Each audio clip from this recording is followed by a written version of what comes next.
नमस्कार भक्तों, सुनिए श्रीमद् भागवत महापुराण में वर्णित श्री नारायण कवच कृष्णा टिप से।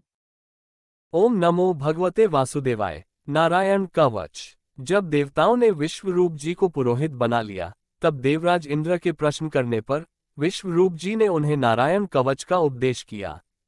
उन्होंने उससे सुरक्षित होकर रणभूमि में आक्रमणकारी शत्रुओं पर विजय प्राप्त की एवं त्रिलोकी की राजलक्ष्मी का उपभोग किया। आप भी एकाग्रचित से इसका श्रवण करें। विश्वरूप जी ने कहा, देवराज इंद्र, भय का अवसर उपस्थित होने पर नारायण कवच धारण करके अपने शरीर की रक्षा कर लेनी चाहिए। उसकी विधि यह है कि पहले हाथ पैर धोकर आचमन करें, फिर हाथ में कुश की पवित्री धारण करके उत्तर मुंह बैठ जाएं। इसके बाद कवच धारण पर्यंत और कुछ न बोलने का निश्चय करके पवित्रता से ओम नमो नारायणाय और ओम नमो भगवते वासुदेवाय इन मंत्रों के द्वारा हृदयादि अन्यास तथा अंगुष्ठादि करन्यास करें। पहले ओम नमो नारायणाय इस अष्टाक्षर मंत्र के ओम आदि 8 अक्षरों का क्रमशः पैरों, घुटनों, जांघों, पेट, हृदय, वक्षस्थल, मुख और सिर में न्यास करे अथवा पूर्वोक्त मंत्र के मकार से लेकर ओमकार पर्यंत 8 अक्षरों का सिर से आरंभ करके उन्हीं 8 अंगों में विपरीत क्रम से न्यास करे। तदनंतर ओम नमो भगवते वासुदेवाय इस द्वादशाक्षर मंत्र के ओम आदि 12 अक्षरों का दाईं तर्जनी से बाईं तर्जनी तक दोनों हाथ की 8 अंगुलियों और दोनों अंगूठों की 2-2 गांठों में न्यास करे।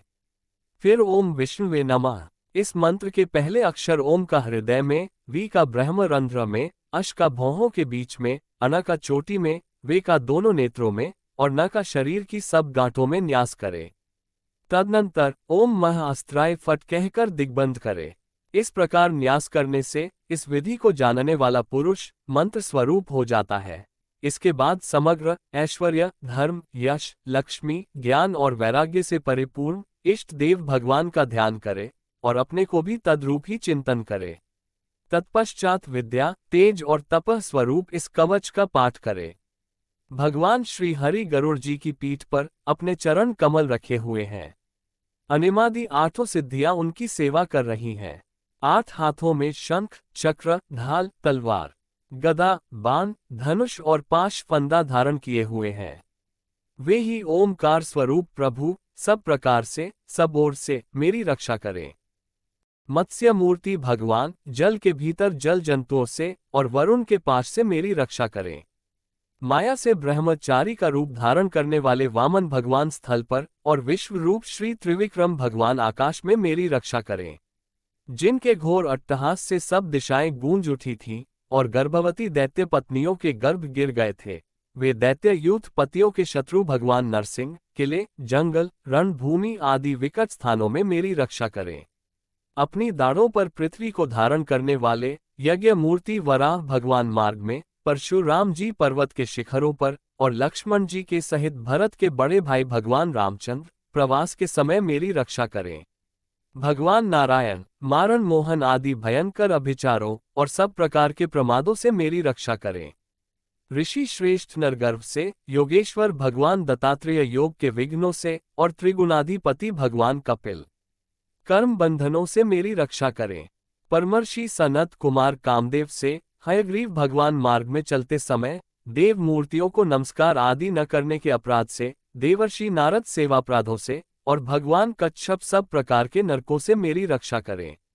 भगवान धन्वंतरी कुपथ्य से, जितेंद्रिय भगवान ऋषभ देव सुख दुख आदि भयदायक द्वंद्वों से, यज्ञ भगवान लोकावाद से, बलराम जी मनुष्य कृत कष्टों से और श्री शेष जी क्रोध वश नामक सर्पों के गण से मेरी रक्षा करें। भगवान श्री कृष्ण द्वैपायन व्यास जी अज्ञान से तथा बुद्धि देव पाखंडियों से और प्रमाद से मेरी रक्षा करें।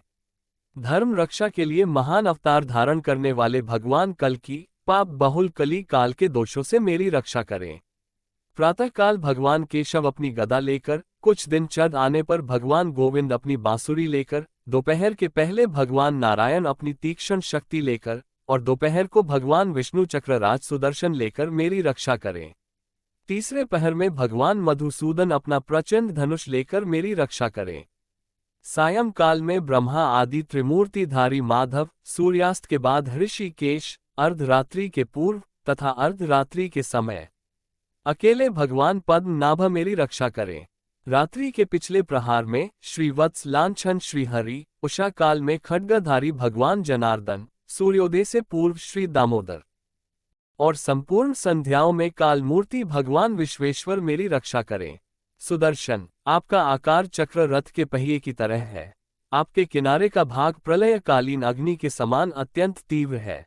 आप भगवान की प्रेरणा से सब ओर घूमते रहते हैं। जैसे आग वायु की सहायता से सूखे घास फूस को जला डालती है, वैसे ही आप हमारी शत्रु सेना को शीघ्र से शीघ्र जला दीजिए। कौमोद की गदा, आपसे छूटने वाली चिनगारियों का स्पर्श वज्र के समान असह्य है। आप भगवान अजित की प्रिया है और मैं उनका सेवक हूँ।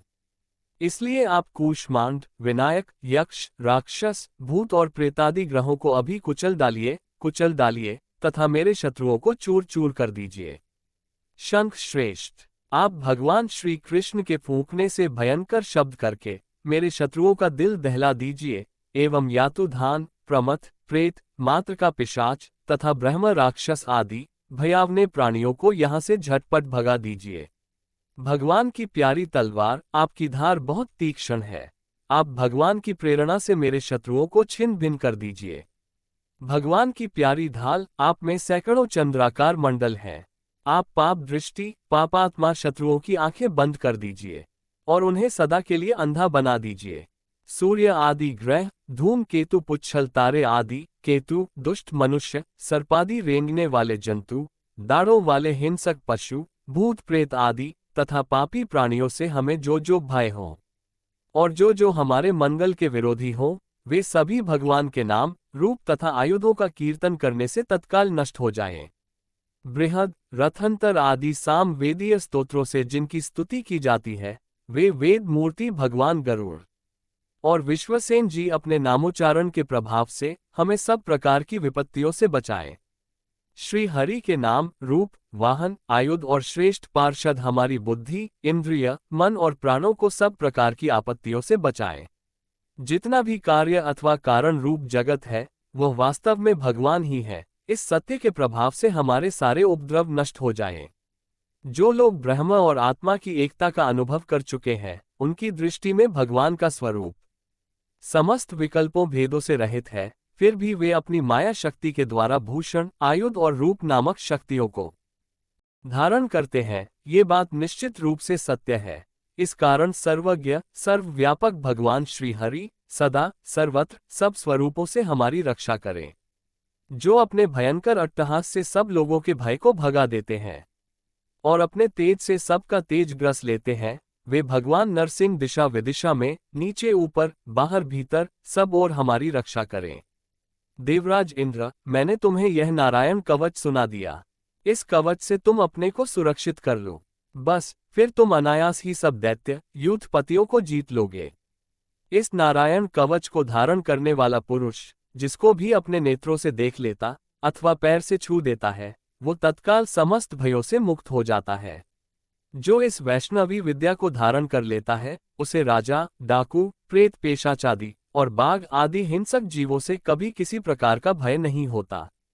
देवराज, प्राचीन काल की बात है, एक कौशिक गोत्री ब्राह्मण ने इस विद्या को धारण करके योग धारणा से अपना शरीर मरुभूमि में त्याग दिया। जहां उस ब्राह्मण का शरीर पड़ा था, उसके ऊपर से एक दिन गंधर्व राज चित्ररथ अपनी स्त्रियों के साथ विमान पर बैठकर निकले। वहां आते ही वे नीचे की ओर सिर किए विमान सहित आकाश से पृथ्वी पर गिर पड़े। इस घटना से उनके आश्चर्य की सीमा न रही। जब उन्हें वालखिल्य मुनियों ने बतलाया कि यह नारायण कवच धारण करने का प्रभाव है, तब उन्होंने उस ब्राह्मण देवता की हड्डियों को ले जाकर पूर्व वाहिनी सरस्वती नदी में प्रवाहित कर दिया और फिर स्नान करके वे अपने लोक को गए। श्रीमद्भागवत महापुराण में श्री शुकदेव जी राजा परीक्षित से कहते हैं, जो पुरुष इस नारायण कवच को समय पर सुनता है और जो आदर पूर्वक इसे धारण करता है, उसके सामने सभी प्राणी आदर से झुक जाते हैं और वो सब प्रकार के भयों से मुक्त हो जाता है। परीक्षित, शतक्रतु इंद्र ने आचार्य विश्वरूप जी से यह वैष्णवी विद्या प्राप्त करके रणभूमि में असुरों को जीत लिया और वे त्रैलोक्य लक्ष्मी का उपभोग करने लगे। हरि ओम तत्सत। इति श्रीमद्भागवत महापुराण में वर्णित श्री नारायण कवच संपूर्ण।